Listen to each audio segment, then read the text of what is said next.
مولاي صل وسلم دائما أبدا على حبيبك. حضرت عائشہ صدیقہ رضی اللہ تعالیٰ عنہ فرماتی ہیں ایک عورت تھی اور اسے نبی پاک صلی اللہ تعالیٰ علیہ وسلم نے وہ کلمہ پڑھ کے مسلمان ہوئی، مدینہ طیبہ آ گئی تو حضور نے مسجد نبوی شریف میں اس کے لیے مکان،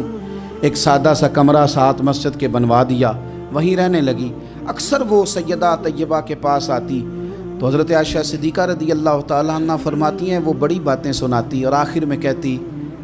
وہ ہار والا دن بھی بڑا عجیب دن تھا اور میرے رب کی قدرتوں کا دن تھا، وہ بھی بڑا عجیب دن تھا۔ سیدہ عائشہ صدیقہ رضی اللہ تعالیٰ عنہ ایک دن فرمانے لگی کہ تو ہار والے دن کا بڑا ذکر کرتی ہے، وہ کیا دن تھا؟ تو خاتون کہنے لگی اماں جی وہ دن تھا جب میرے رب پر بھروسہ اور مضبوط ہو گیا، جس دن میرا اپنے رب پر توکل اور بڑھا، میرے ایمان میں یقین میں اور پختگی آئی۔ کہنے لگی میں ایک گھر کی کنیز تھی، نوکرانی تھی، اس گھر میں ایک بچی تھی جس کے پاس سونے چاندی ہیرے جواہرات کا ہار تھا۔ اس زمانے میں چمڑے کے اوپر لوگ ہیرے جواہرات لگاتے تھے،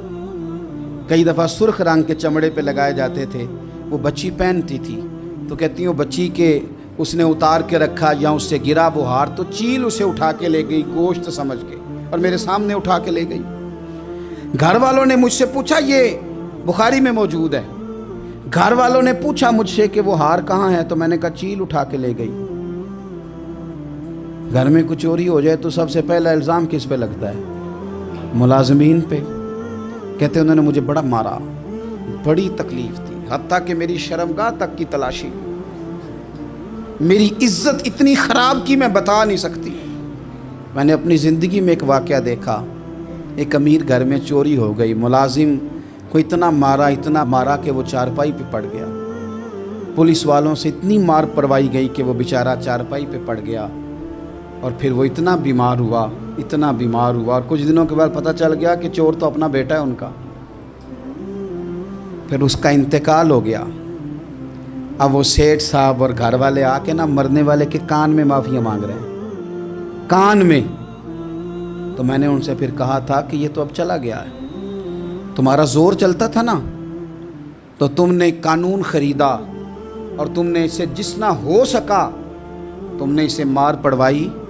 تمہارے پاس جو عدالتیں تھیں تم نے وہاں کارروائی کی، اب ایک عدالت قیامت کے دن لگے گی۔ یہ کمزور تھا نا، کچھ کر نہیں سکا۔ میرے نبی پاک صلی اللہ علیہ وسلم نے فرمایا سن لو، اگر سینگ والی بکری نے بغیر سینگ والی بکری کو تکلیف دی ہوگی نا تو قیامت کے دن اسے بھی بدلہ دینا پڑے گا کہ تیرے پاس سینگ تھے اور تو نے اسے مارا تھا۔ وہ خاتون عرض کرتی ہے سیدہ عائشہ کی خدمت میں کہ مجھے بڑا مارا، مجھے تکلیف دی، میں کہہ رہی تھی کہ میرے سامنے چیل لے گئی ہے پر وہ نہیں مان رہے تھے، اماں جی انہوں نے مجھے بڑا مارا۔ حضرت عائشہ صدیقہ کہتی ہیں پھر کیا ہوا؟ کہنے لگی اماں جی جب کوئی میرا مددگار نہ رہا، مجھے تکلیف دے رہے تھے، رسوا کر رہے تھے، تو میں نے اپنے رب سے مدد چاہی، میرے رب کی طرف میں نے توجہ کی، میں نے کہا مالک اب تو ہی میرا مددگار ہے۔ کہتی ہے وہ مجھے مار رہے تھے تو وہ چیل جو ہار لے گئی تھی وہی لے کے واپس آ گئی،